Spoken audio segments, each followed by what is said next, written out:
Okay, let's go ahead and get started. Good afternoon, and it's wonderful to see faces, or at least your names and your pictures on here. And welcome and thank you all for joining us today. We're excited about the information that we'll be sharing and what we'll be learning today. So, of course, and just to thank Dr. Smart and Dr. Swan and Reese as well for helping contribute to today's presentation. And of course, we'll be hearing from Dr. Guevara, so we're excited about that as well. Amherst, are you going to run the PowerPoint today? Thank you.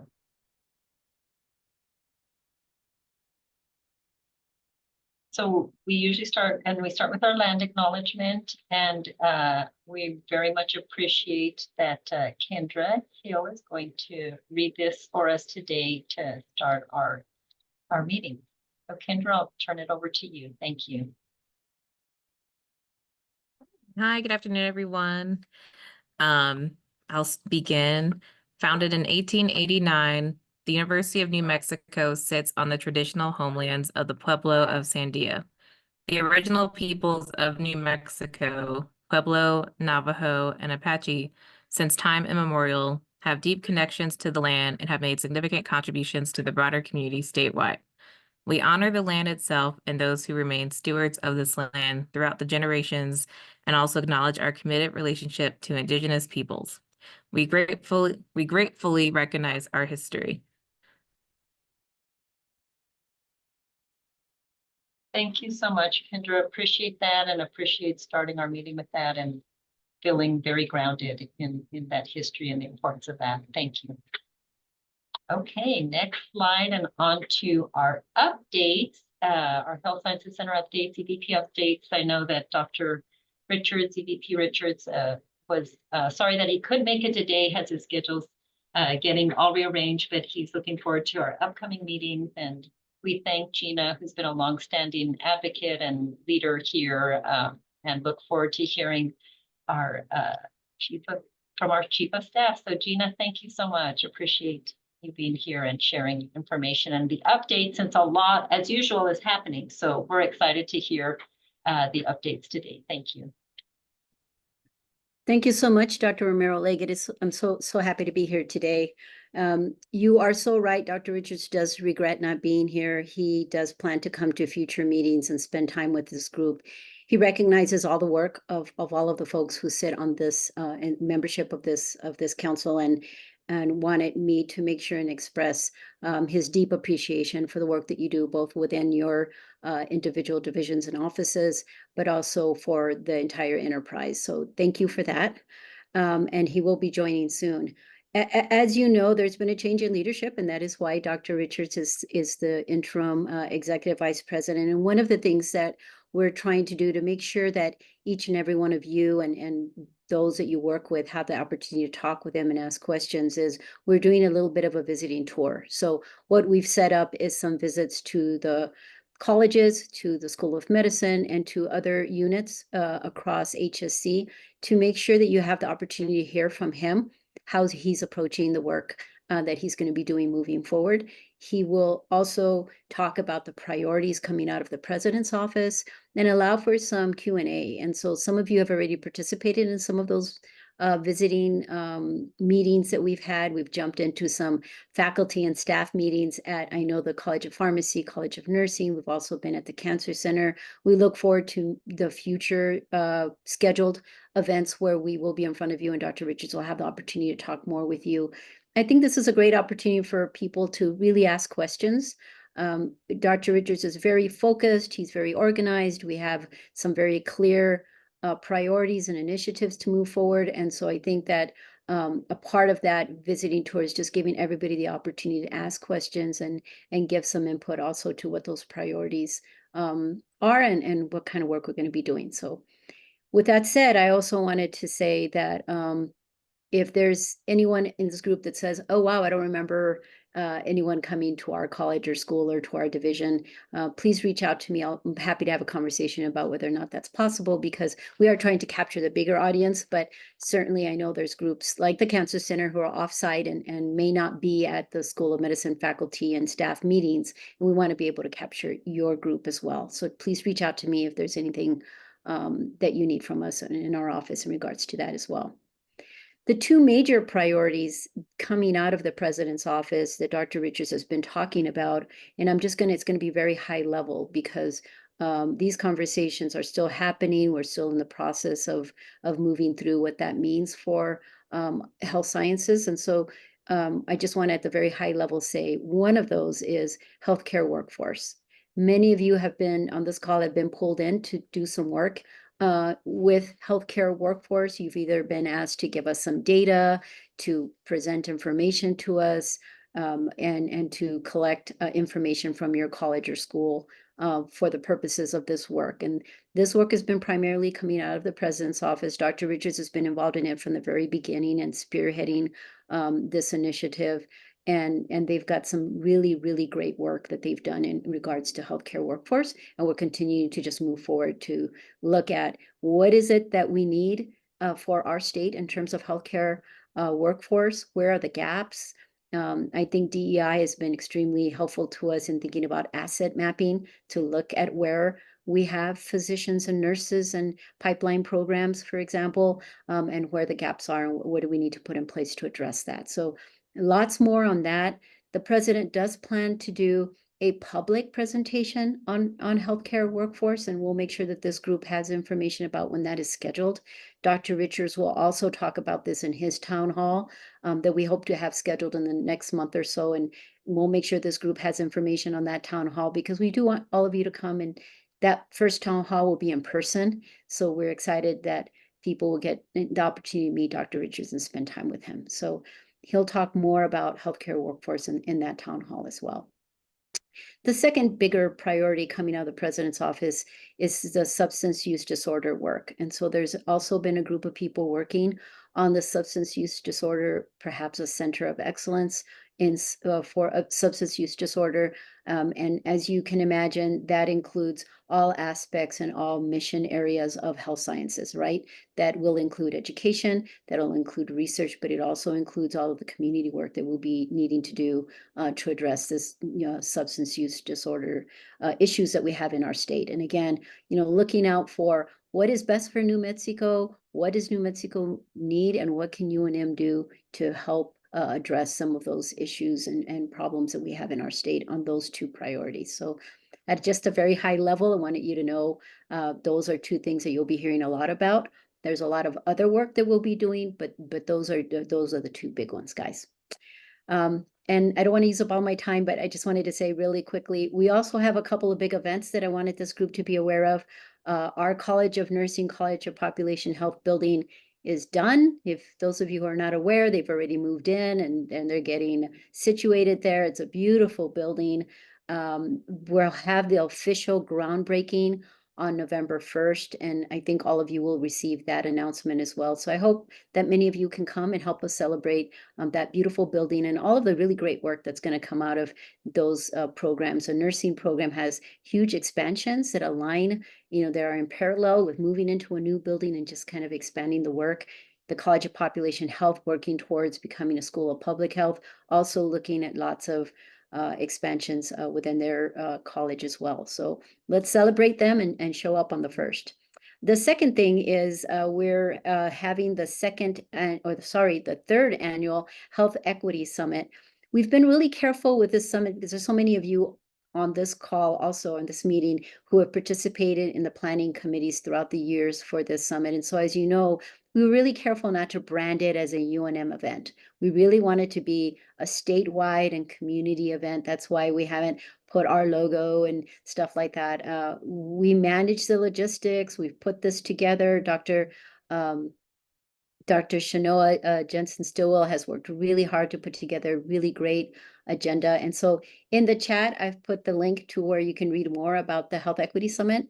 Registration is open. The date of that summit is October 28th and 29th, and it's right down the street at NBC Suites. So thank you to all of you who have participated in planning for that. That's been a heavy, heavy lift.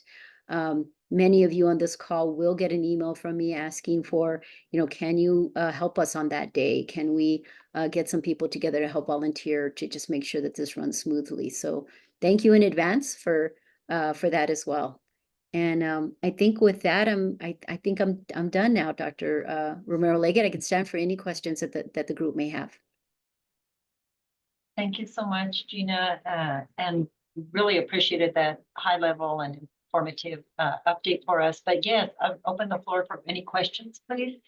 And I know we have a couple screens, so if you're not called or you have your hand up, please go ahead and just speak out and ask your question or comment.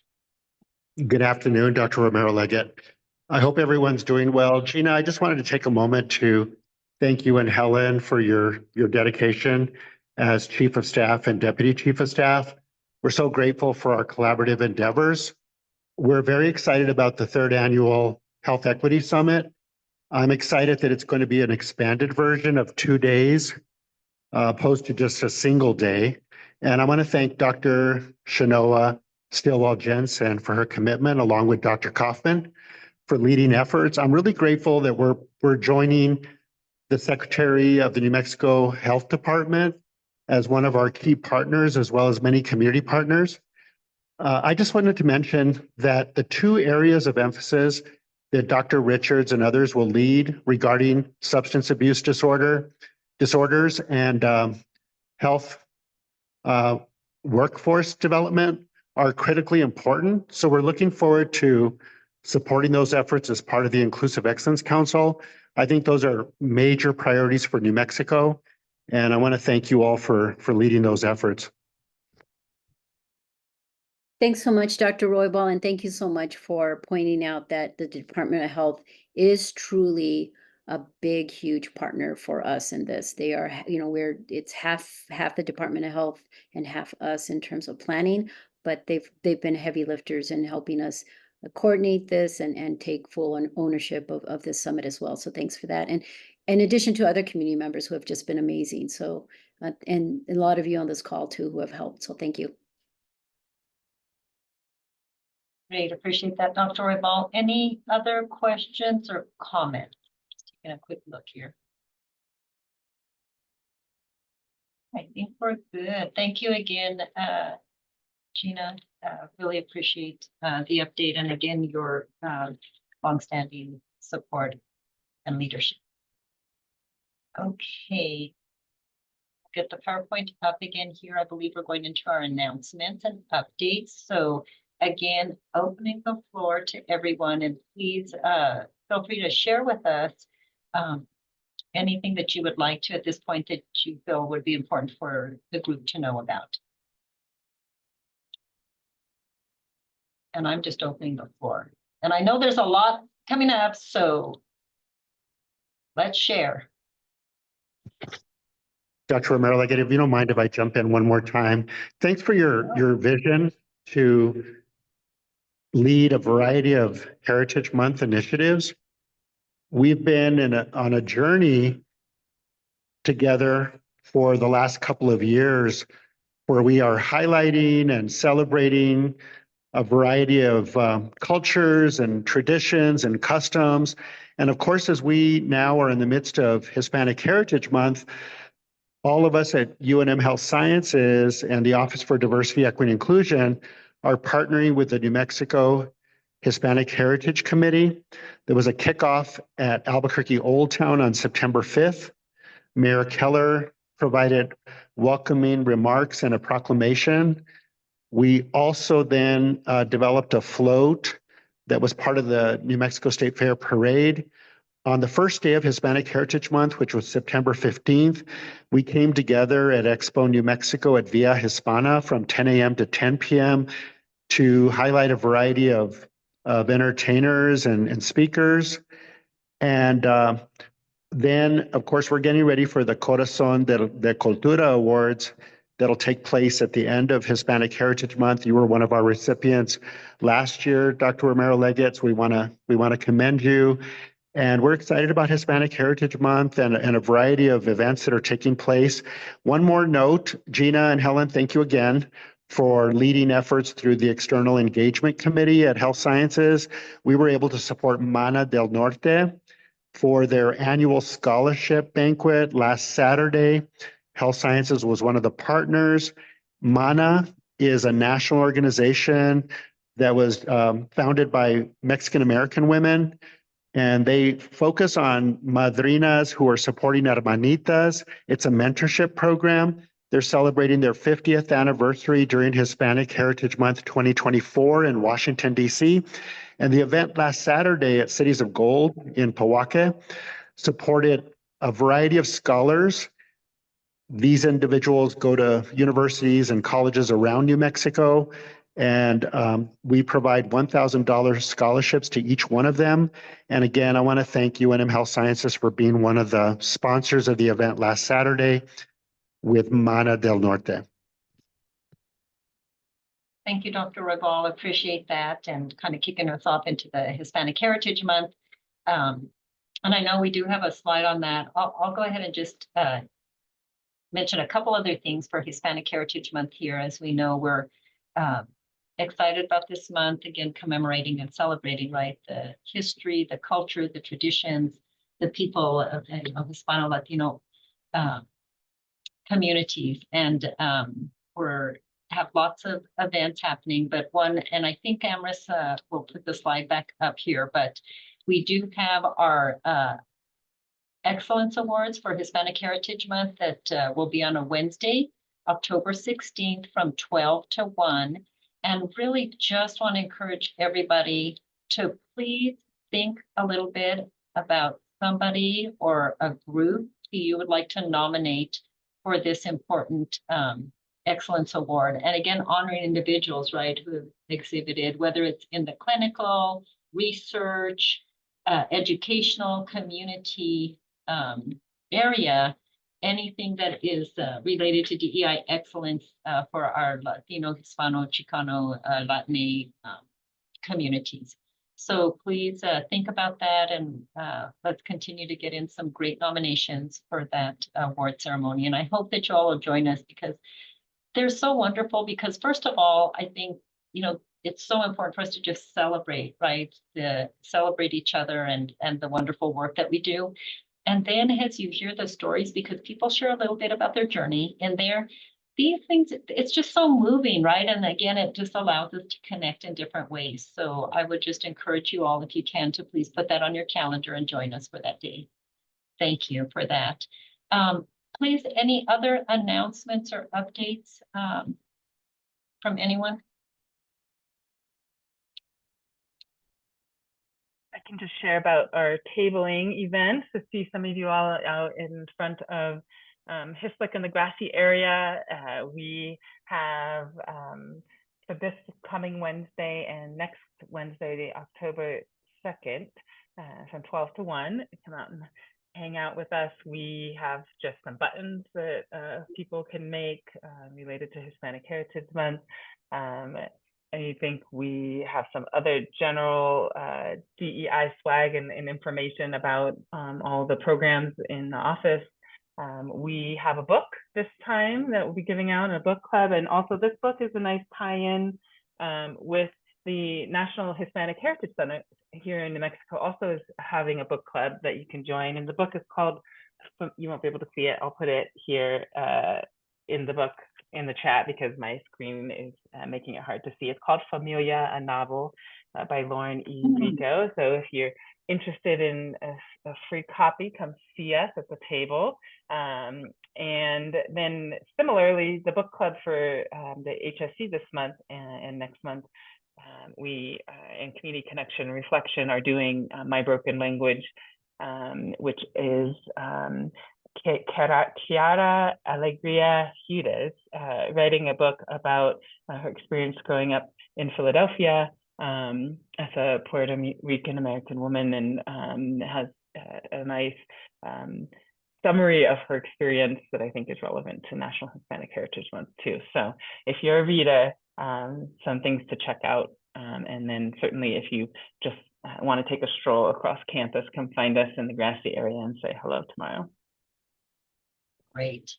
Thank you so much, Dr. Smart. I really appreciate again being out there and again just trying to do engagement with our community, and then the book clubs and those titles sound very interesting. I have not read those books, but the opportunity for those.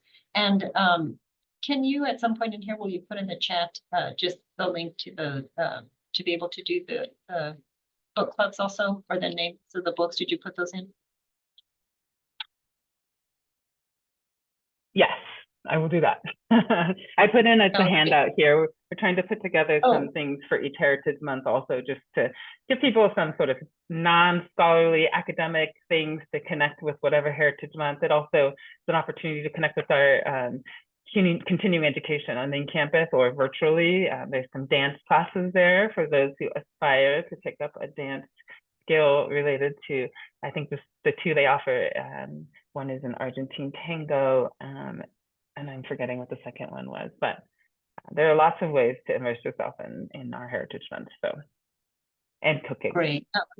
Thank you so much. And please just reach out to Dr. Smart or Kendra if you all are interested in any of the upcoming Heritage Month activities as well, or being part of planning for those, because we really would love to have a lot of engagement for that.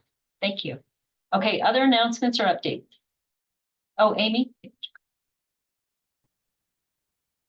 Hi, everyone. I just wanted to highlight 2 items that Stacy and I shared in the chat. We have some upcoming outreach events we're really excited about. We're open to collaborators from the different departments here, and also would like to ask your support in promoting these events to your communities. So the first is our Black Healthcare Career Expo, which is part of Communities to Careers. That's going to be happening November 1st. And this year, just due to some space limitations here at HSC, we are actually partnering with Explora to host that Health Career Expo there. So I'm very excited about that partnership. And then the second flyer I shared is a partnership between Communities to Careers and our dermatology department.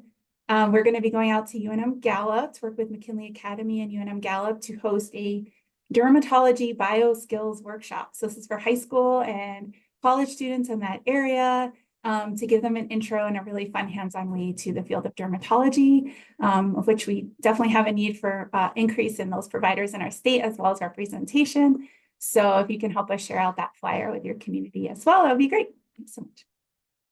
Thank you, Amy and Stacy. And you don't have to be a dermatologist, and you don't have to know all the dermatology things to participate in that. And it's like just so well received and attended in the community. So yeah, please, for both the Black Health Career Expo and that. Thank you so much. And then Amy, you had mentioned something as well. Do you want to just let us know about that?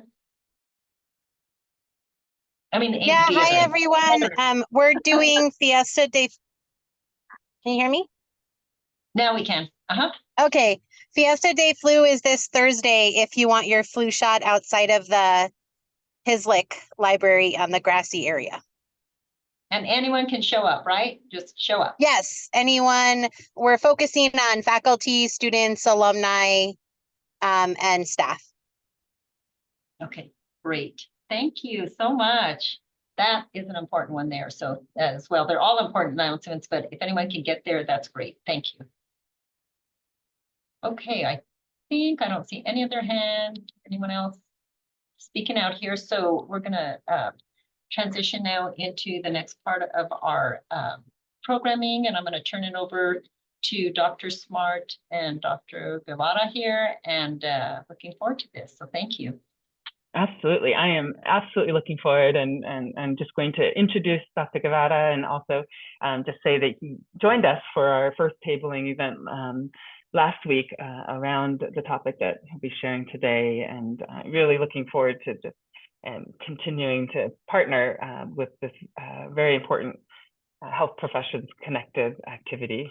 But a little bit about Dr. Guevara. Dr. Mario del Angel Guevara is from Monterrey, Nuevo León, Mexico, where he obtained his bachelor's degree in bilingual education at the Universidad Autónoma de Nuevo León. Del Angel Guevara is a PhD in Spanish from the University of New Mexico, where he has taught courses in Spanish as a second language, heritage language, medical Spanish, and bilingual courses on curanderismo, traditional medicine of Mexico and the Southwest. Dr. Del Angel Guevara has received his certificate in Mexican traditional medicine from CEDEHC, maybe pronounced SEDEC as an acronym, School of Community Human Development in Cuernavaca, Morelos, Mexico. Dr. Mario del Angel Guevara has translated a number of books on traditional medicine and serves directing the Curanderismo program as an assistant professor in the Department of Chicana and Chicano Studies here at UNM. Dr. Del Angel Guevara focuses his research on the contributions and lives of curanderos in southern, central, and northern Mexico, and specializes in the Fidencista healing movement, a movement of curanderos who follow the teachings of El Niño Fidencio in Nuevo León, Mexico. With that, I will turn it over, and I'm very much looking forward to this presentation.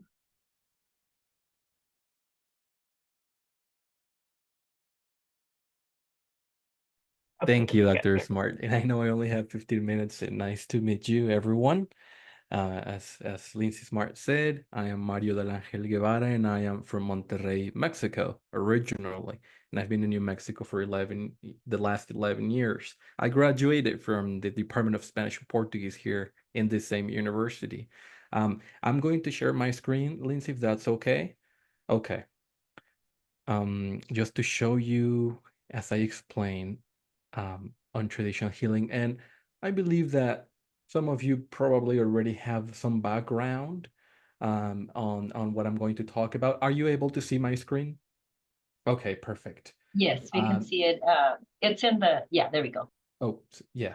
Something that I really like about traditional healing is that most cultures around the world can relate to it. Not the same for modern allopathic medicine oftentimes, unless you are highly trained in it and you're in a medical profession. But when it comes to traditional healing, because it's culturally based and community defined, across the board, across the world, a lot of people can relate to it. They have some sort of background with it.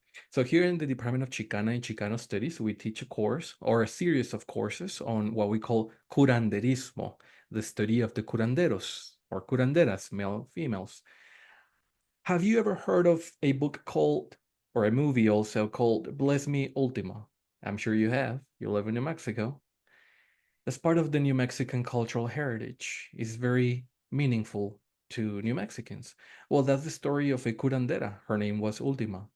And Ultima is a curandera from northern New Mexico, Hispanic curandera, but there's also a lot of indigenous knowledge in it. When it comes to traditional healing, we cannot divide. There's not a line like what's Hispanic, what's indigenous. It's a blend of many influences that throughout the centuries have come together and are practiced by many peoples from many different backgrounds.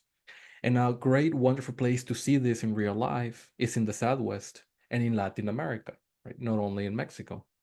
So in a few words, what is curanderismo? Well, Dr. Cheo Torres, he was the former vice president for student affairs on the main campus, but he's retired now. He's been my teacher for many years, and he defines in his books curanderismo as the art of Mexican folk healing. Now that changes, right, depending on who you ask. Well, it's not only Mexican, that's true. Well, it used to be folk healing, but now universities are studying it too, scientifically and also from the humanities. It comes from the word curar in Spanish, which means to heal, right? So it's like the art of healing from a traditional perspective or an ancestral perspective. It uses a holistic approach to healing. It's a three-level type of healing: body, mind, the mind, and the spirit. Cannot be separated, cannot be divided. One thing will affect the other one. If one is out of balance, it will affect the other two. If you don't treat one, the other ones will be affected.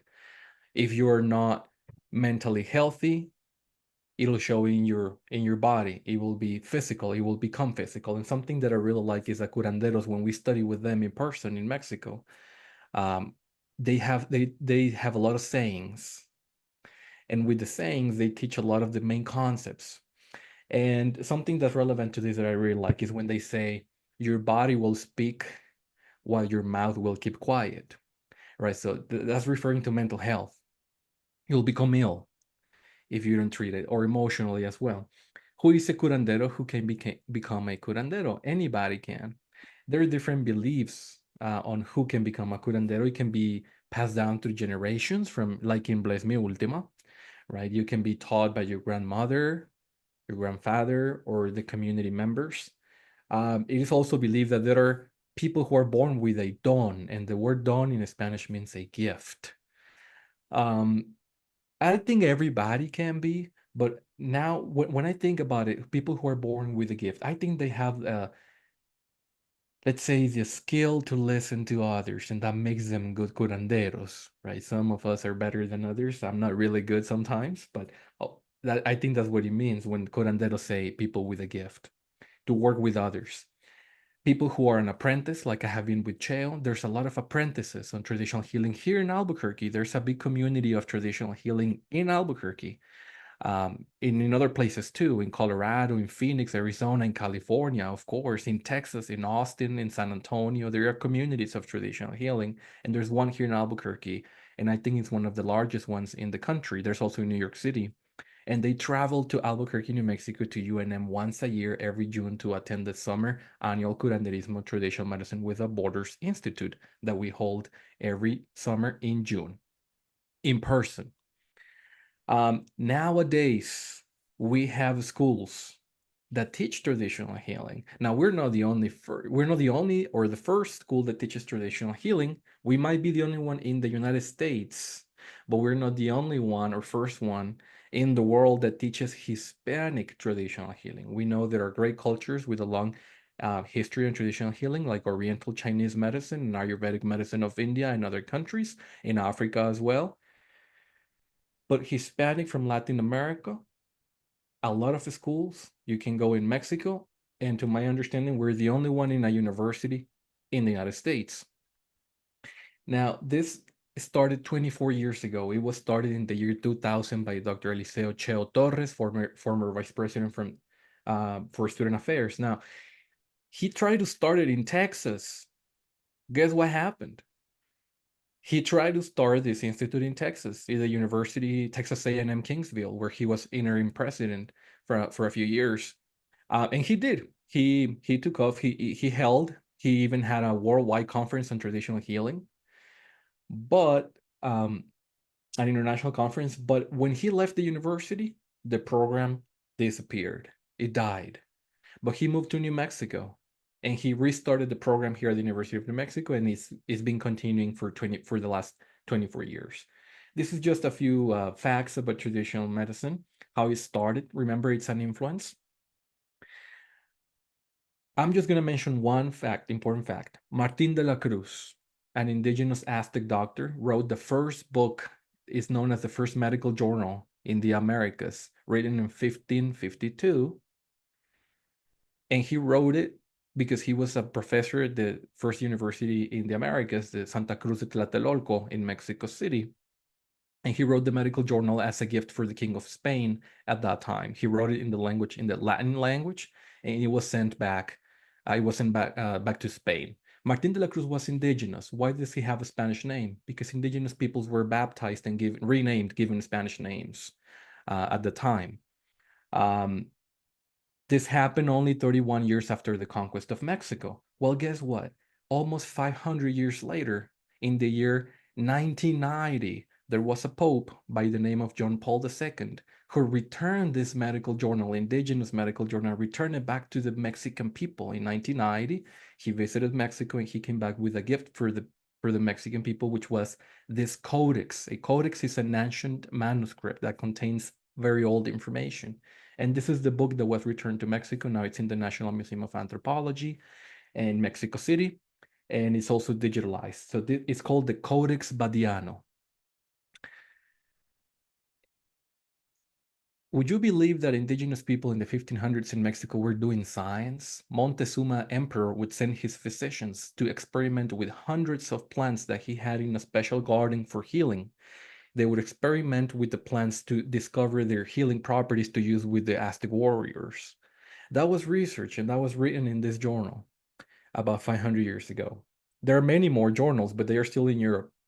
This is the one that has been returned. Now let's talk a little bit about the courses quickly.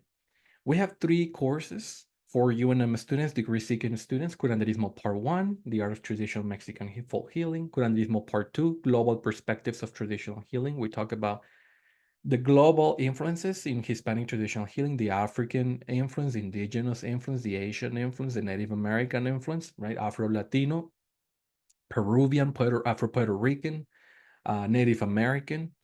So that's the part 2. And then we have the Summer Institute, which is the Traditional Medicine Without Borders. We have it in June in person, in July online.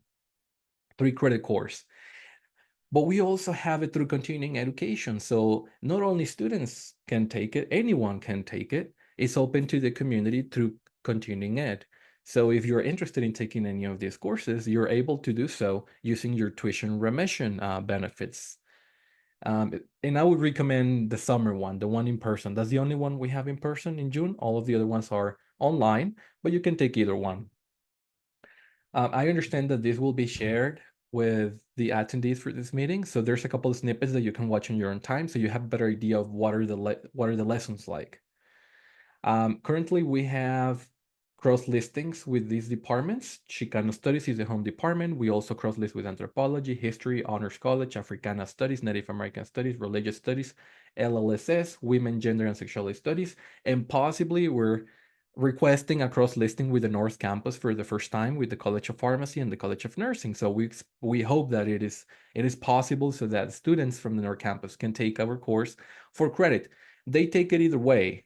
They always come to our course in the summer, but they register through continuing education, so they don't get any college credit for their degrees, but they still come. 1-year certificate. We're currently working on a 1-year certificate on Hispanic concepts of traditional healing. This is the theory, the philosophical tenets of traditional healing, and we expect it to be ready to be started in January 2025, next year. These are just some pictures of the face-to-face class in June. Here's Cheo. Here are the students. We meet at the Anthropology Auditorium on the main campus, behind the Maxwell Museum of Anthropology. And this is Maestro Laurencio, one of my teachers from Oaxaca, curandero, Zapotec curandero from southern Mexico in Oaxaca.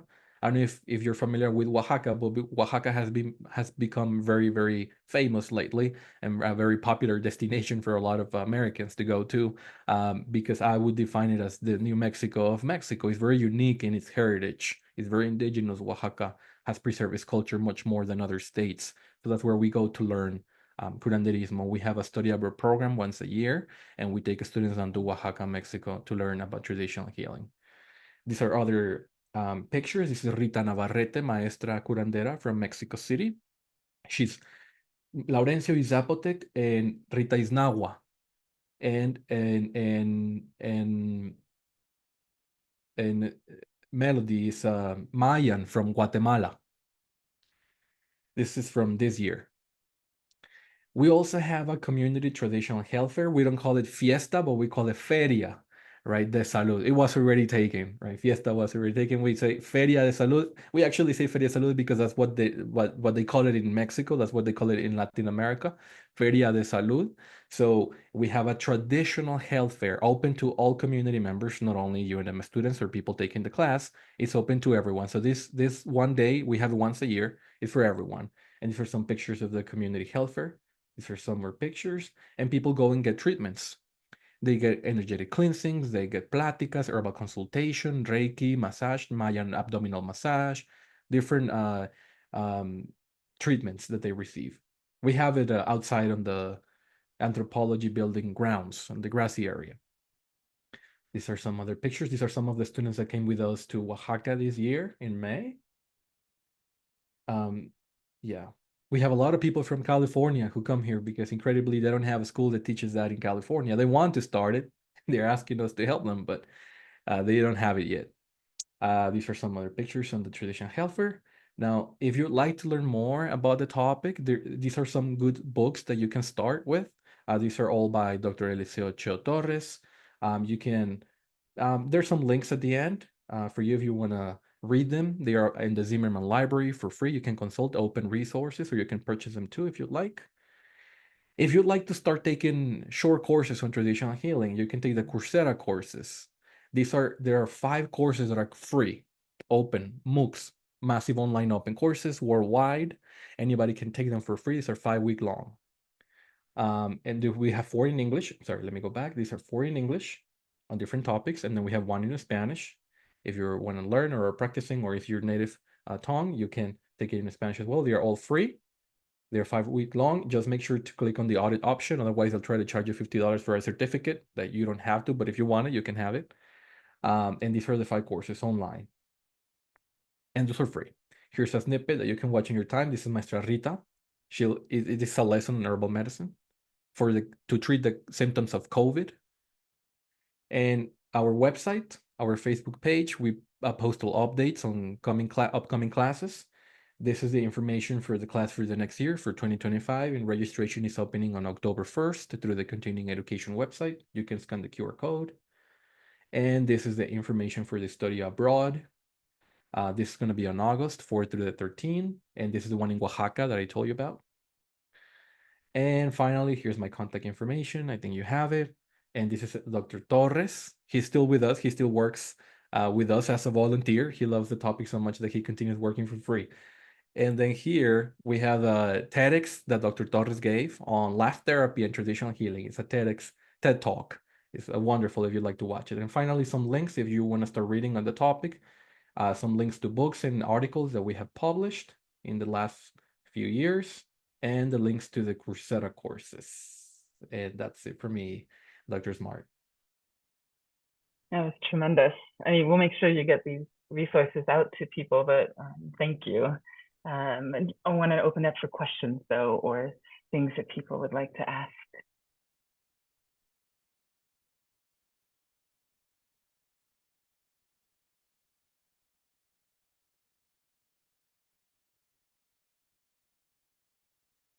People can contact me also if they like more details, Dr. Smart, and but you'll share this presentation, right, with everyone. Yeah, absolutely. Okay. We'll have it on the Amy. website. I think Amy had a question here, though. Yeah. Hi, thank you so much. My question was just, aside from the current formats in which you're delivering this amazing content to the community and our campus, are there other opportunities for courses or programs, enrichment programs for the students that we work with to partner with your department on this? So do you ever come in to give, a shorter session, or could we, and if so, like who would be the best point of contact to communicate with about that request? Thanks. You can contact me. Yeah, I'm in charge of that program. And I forgot to mention, obviously, we do have guest speakers and practitioners of traditional healing. I lecture also, but because the class is very intensive and it's over 5 hours a day for 10 days, it's not just me lecturing, for 100 hours. We have guest speakers and international guest speakers that we bring from Guatemala, from El Salvador, from Ecuador, from Mexico, and from other states in the United States. It varies every year, so we have a big diversity of topics. Obviously, because traditional healing is such a broad thing, and it also changes depending on the culture. It's impossible that one person would know about everything, right? So we have, for example, panels of sweat lodge leaders from different traditions, from the Mexican tradition, from the Lakota sweat lodge, from the Zapotec sweat lodge. And we have a panel of different sweat lodge traditions, and they talk on the topic. And then we have, every day has a different theme, right? Energetic limpias is one day, healing with grief, the healing of grief through Day of the Dead, Dia de los Muertos, is one day. Healing with laughter, sound, and music is another day. Herbal medicine part 1 is one day, and part 2 is another day. So we bring experts on many areas. Most are traditional healers. Sometimes we invite modern physicians or nurses or midwives or people who, or physician assistants. Sometimes we invite them when they do merge traditional medicine with modern medicine, so they can talk on that. As long as they do that, then it's on the topic, right? So we invite them as well. We have one day of merging traditional modern medicine. That's the theme for one day. And we have social workers and counselors and nurses and midwives. Dr. Felina Ortiz, for example, from the North Campus, is a common guest speaker in our class, because they have that background and that knowledge, and they incorporate it into their modern practice. And we have one day just dedicated to that merging of both. But we have many phases in the program. We have the classes for credit for degree-seeking students, bachelor's, MA, PhD.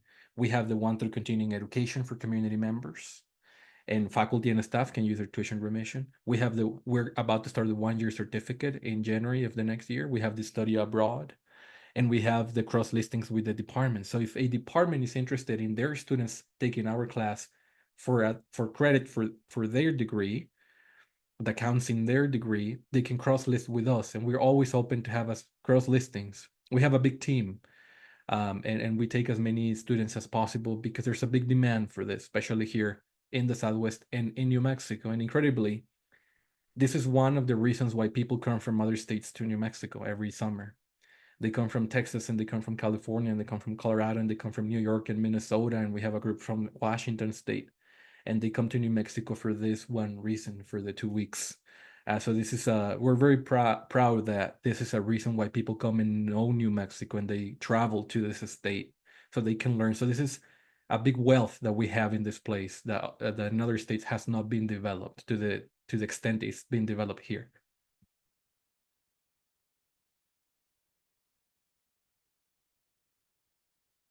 Great. Thank you so much, Dr. Guevara, again, and we will definitely be sharing your PowerPoint and links and ways to reach out to you.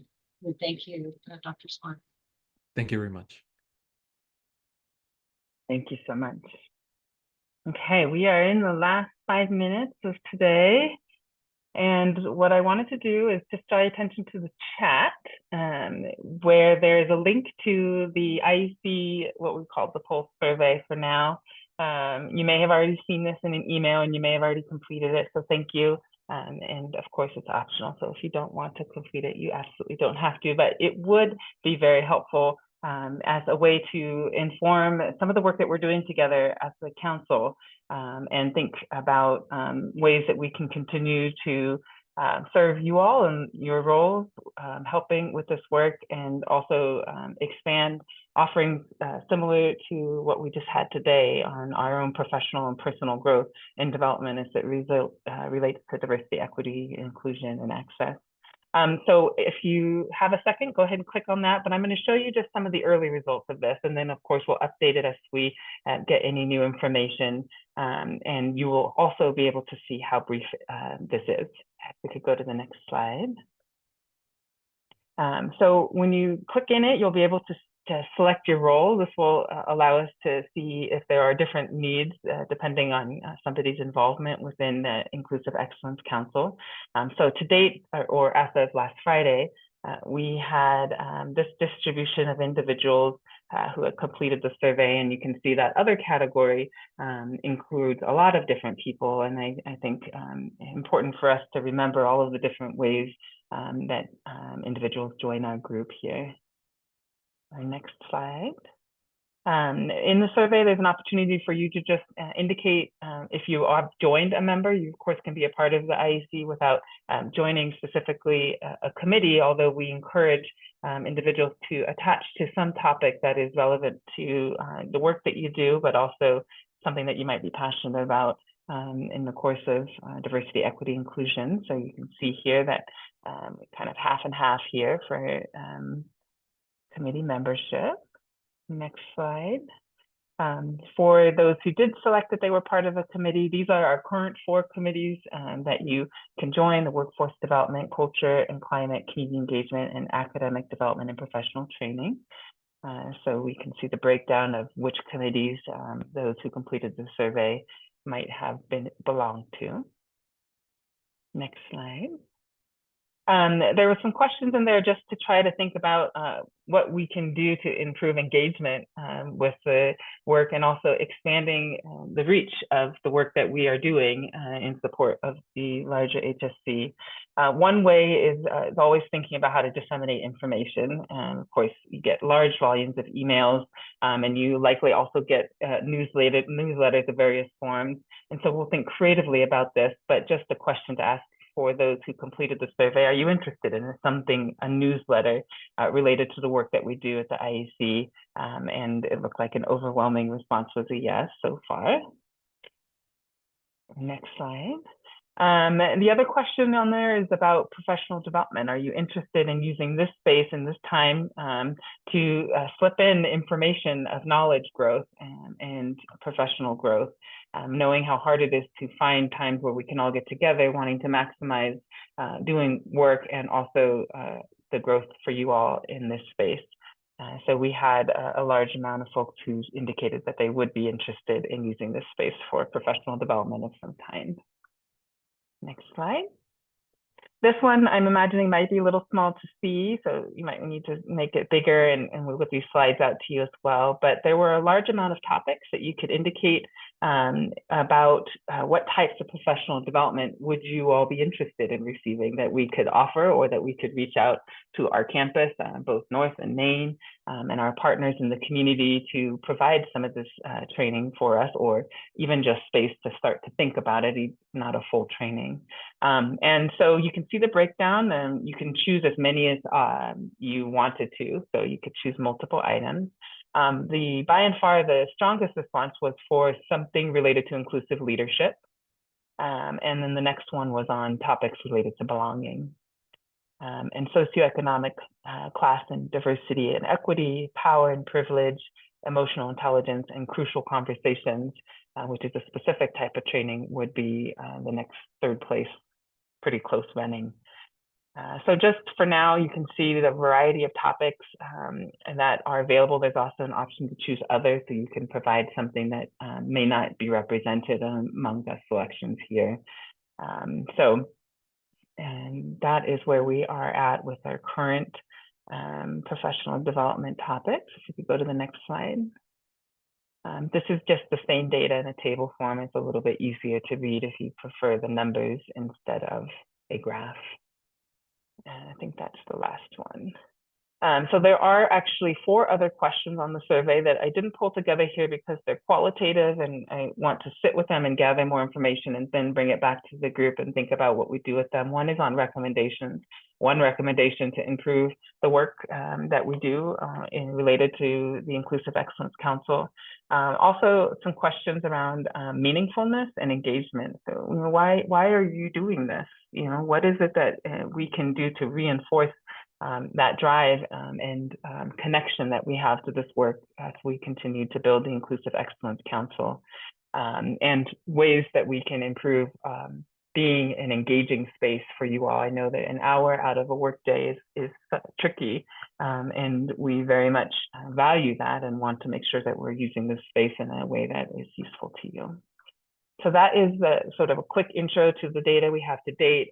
We'll continue to collect some of that across the rest of this week, and then come back and revisit that and have some discussion as a group in some future council meetings.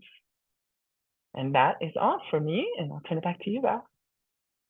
Thanks so much, Lindsay. Really appreciate that. And again, we really wanted to look at ways to make the most of these meetings, to also keep people engaged and feel that this is something relevant and important, and reminding people, right? I mean, the idea of this council is to really bring up ideas related to DEI, inclusive excellence, but to inform our EVP and the EVP's office, and me and the vice president here and the DEI office, right, on these really important, vital topics. We will be, providing an annual report as well of the work of the committee. But again, how do we continue for you all to inform us on ways that we can be doing better and continuing the engagement and the important work. Also, a little plug here that the historical report is coming. It's on its way because I'm thanking so many people for that. I think that will be a way to also celebrate the work of this committee. And for us to really be able to celebrate, right, and know the history that we have and also how we're moving forward. So excited about that. Again, appreciate this pulse survey, Lindsay, and I know Amaris, and I know you wanted to leave a few minutes to let people take the survey if they had a moment, but to please complete this, but also any comments, questions related to today's council. We will have an upcoming Climate Assessment Action Committee update in next week's, in the next month's IEC council meeting. And thank you to the group of people working on that.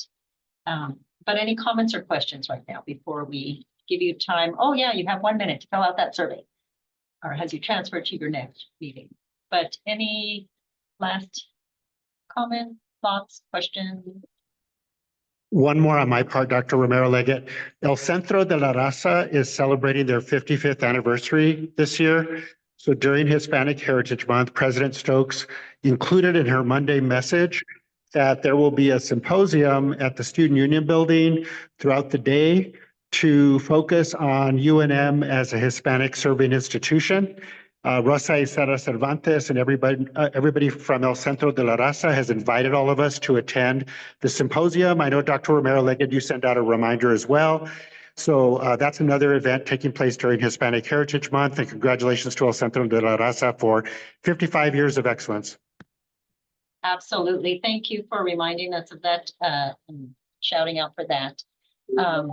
We will send out the link again to everyone, so you have that in case you didn't capture it here in the chat. And we are right at the 1 o'clock time. Again, thank you all for joining and just for the work that you're doing every day. And we're looking forward to seeing you and working together with everyone. Thank you, Dr. Guevara, as well. Take care, everyone. Thank you so much.